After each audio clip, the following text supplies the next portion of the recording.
Number 4، روزے سے اخوت اور ہمدردی کا احساس جو ہے وہ اجاگر ہوتا ہے۔ روزے سے ہمدردی اور اخوت، اس کا احساس اجاگر ہوتا ہے۔ وہ کیسے؟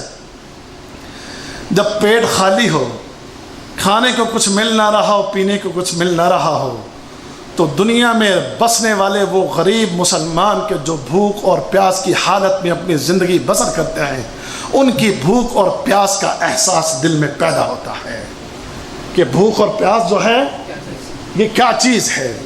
روزہ ہمیں بتاتا ہے، روزہ اس چیز کی تربیت کرتا ہے، روزہ یہ احساس ہمارے لیے ہمارے دلوں میں پیدا کرتا ہے کہ اس چیز کو جانیے، اس چیز کو سمجھیے کہ دنیا میں کتنے ہی غریب، مسکین، فقیر، حاجت مند، ضرورت مند کہ جن لوگوں کے پاس، بیچاروں کے پاس کھانے اور پینے کے لیے بعض اوقات کوئی چیزیں موجود نہیں ہوتی، روزے دار ان کے درد کو محسوس کر، روزے دار ان کی بھوک کو محسوس کر، روزے دار تو ان کی پیاس کو محسوس کر، روزے دار ان کی تنگدستی کو محسوس کر، روزے دار ان کے فقر و فاقہ کو تو محسوس کر۔ روزہ رکھوا کے اللہ یہ احساس ہمارے دلوں میں پیدا کرتا ہے۔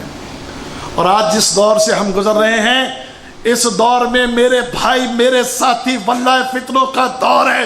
کافر نے چاروں طرف سے مسلمانوں کو گھیر رکھا، مسلمانوں کی زندگیاں ان پر تنگ کر دی، ان کا جینا حرام کر دیا۔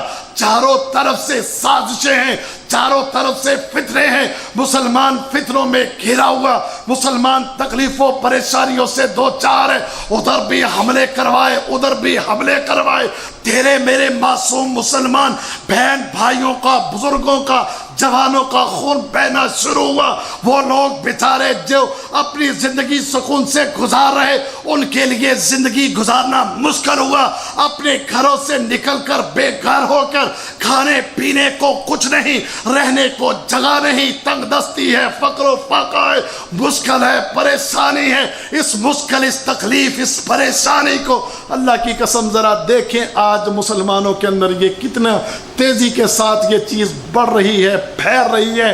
معصوم بچے، چھوٹے چھوٹے بچے جن کے پینے کے لیے دودھ نہیں اور ان کی ماں کے لیے کھانے کے لیے کھانا نہیں، ان کے باپ، ان کے بزرگ، ان کے گھر والے کہ جن کے کھانے پینے کے لیے کوئی ایسی چیزیں موجود نہیں جو ان کی بھوک کو مٹا سکے، جو ان کی پیاس کو بجھا سکے، جو ان کی تکلیفوں کو دور کر سکے، جو ان کے فقر و فاقوں کو، تنگ دستی کو دور کر سکے۔ آج حالت ان مسلمانوں کی، واللہ اس رمضان میں ذرا احساس کیجئے گا ان کا احساس کیجئے گا۔ تیرے میرے مسلمانوں کے اوپر وقت بڑا تنگ ہے اس وقت، تیرے میرے مسلمان بہن بھائیوں، بزرگوں پر ان کے حالات بڑے تنگ ہیں۔ دیکھنا، غور کرنا اور احساس کو پیدا کرنا۔ اگر ان کے لیے کوئی خوراک کے بندوبست کر سکے، اگر ان کی پیاس بجھانے کے لیے کوئی بندوبست کر سکے، اگر ان کا تعاون کر سکے، اگر ان کی مدد کر سکے، اے اللہ کے بندے اس میں ہچکچانا نہ، ان کی مدد کرنا۔ اللہ اکبر، اللہ اکبر۔ واللہ وقت نہیں، ورنہ میں اس پر اور مزید باتیں کر کے آپ کو یہ چیز، اس کا احساس پیدا کرنے کی کوشش کرتا کہ آج ہمارے مسلمان کتنی تکلیف میں ہیں۔